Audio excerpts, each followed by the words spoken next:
Praise the lord. ఎడారిలో సెలయేరులోని ఈ దినపు మాట. ఏమి చేయుటకును మాకు తోచదు, నీవే మా దిక్కు. ఆమేన్. 2వ దినవృత్తాంతముల గ్రంథము 20వ అధ్యాయము 12వ వచనం. దేవుని నిబంధన మందసం మీద పడకూడని చేతులు పడినందువల్ల ఇశ్రాయేలులో ప్రాణ నష్టం వాటిల్లింది. ఆ చేతులు వేసిన వ్యక్తి మంచి ఉద్దేశంతోనే వేశాడు.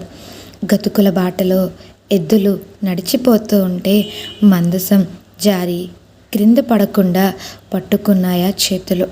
అయితే దేవునికి చెందిన దాన్ని ఆ చేతులు మానవ అహంకారంతో కలిగిన తొందరపాటు వల్ల ముట్టుకున్నాయి.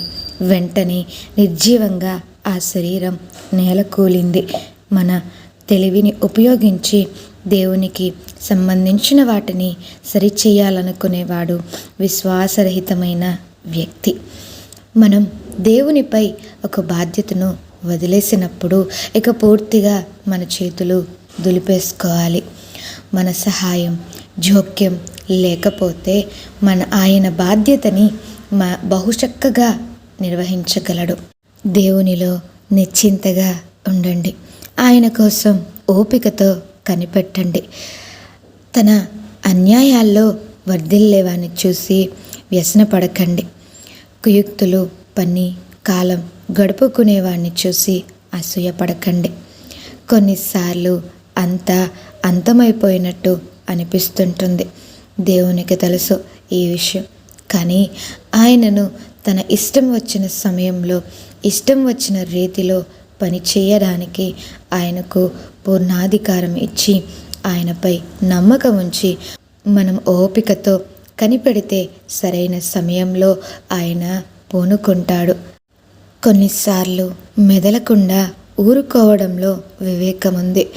జోక్యం కలుగు చేసుకోకుండా ఉండవలసిన సమయంలో కింద మీద పడి పనిచేయడం కొన్నిసార్లు హానికరం కూడా.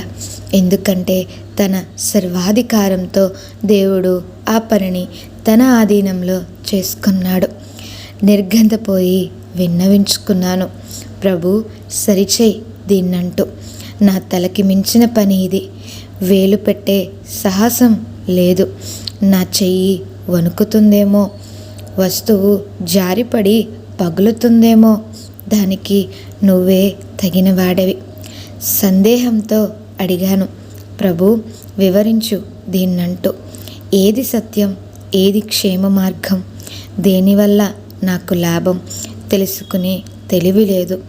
వెళ్ళగలిగే దారి కానరాదు. నీకన్నీ తెలుసు, నాకు వివరించి తెలుపు. చిక్కుముడులు పడిపోయిన జీవితాన్ని ప్రభు చేతిలో పెడితే ఇక ఆందోళన అక్కరలేదు. ఈ కొద్ది మాటలు దేవుడు మీ నా వెనుకల్లో దీవించునుగాక. దేవుడు మిమ్మల్ని దీవించి ఆశీర్వదించునుగాక. ఆమేన్.